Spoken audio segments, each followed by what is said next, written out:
In Chapter 9, we look at different family patterns, which is essentially who adolescents live with.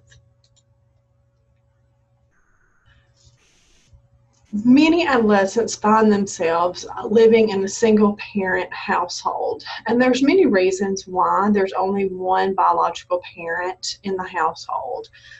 The parents might be married but living apart because one parent works in another city or state. One of the parents may have died. The parents might be divorced or legally separated, and the child might have been born to a single mother who has never wed the child's father. Divorce is something that is not unusual. More than half of marriages end in divorce, and therefore many adolescents experience a childhood in which their parents are divorced. Divorce can be a major stressful life event. It can stimulate insecurity, confusion, painful emotions for children involved. But it does not have to cause permanent harm. A lot of it has to do with the resilience of the child and how the parents interact with the child regarding the divorce. A number of negative emotions can also arise from a parent's divorce. Sometimes adolescents feel angry or hostile. They may feel responsible. They're mourning and grieving the absence of the other parent. There could be some jealousy and resentment if the other parent moves on, or if the parent that they live with starts dating or creating a new family. Lots of different issues can affect the adolescent. There are a number of key factors that will determine how the divorce will affect the children. If there was trauma leading up to the divorce, sometimes the divorce is actually a better experience than the life was before the divorce. And so sometimes a divorce can be seen as a happy ending. Also, lifestyle changes can happen financially, or living arrangements. All of those can be influenced, and this, of course, can influence the child's adjustment to the divorce. Heredity, temperament, the child's age, all of these will actually influence how the child is affected by the divorce. If the divorce actually takes place during adolescence, that could be more traumatic than a divorce that takes place when the child is, say, an infant or a small child. But different types of things will definitely influence the divorce on the child.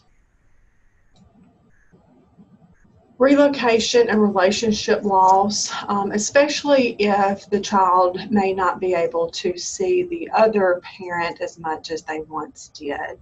And this can be a very negative effect on some children. Different custody and living arrangements.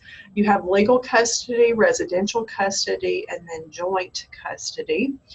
These are terms that many people use but don't necessarily always understand what they mean. Legal custody refers to a parent's right to make decisions about the child. Residential custody refers to who the child lives with. A parent can actually have legal custody of a child and not have residential custody.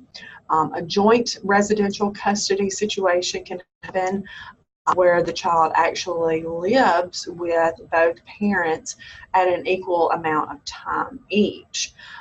Or you may have a child who lives with one parent. Most of the time, the parent has residential custody, but both parents have legal custody in which they make decisions for the child. Effects of being raised by a one-parent in a one-parent family. Oftentimes, the health of the child may not be as good as that child who is raised in a two-income family. You have less resources, which leads to a more unhealthy lifestyle. Unfortunately, sometimes children in a single-parent family are more likely to have emotional problems, engage in risky and delinquent acts, mainly because of less monitoring and also financial stress. Then we have blended families. It says about 30% of all marriages in the United States involve one or more partners who was previously married. So this obviously may result with children from a previous marriage. And that is what we would consider a blended family, where you have children from previous relationships brought into the new marriage. Family structures vary, but children most commonly live with their biological mother. Blended families can be very difficult sometimes. Sometimes they can be very easy. It really depends on the child and the step parents. Step parenting can be difficult. Oftentimes, step parents aren't sure of their role in the situation.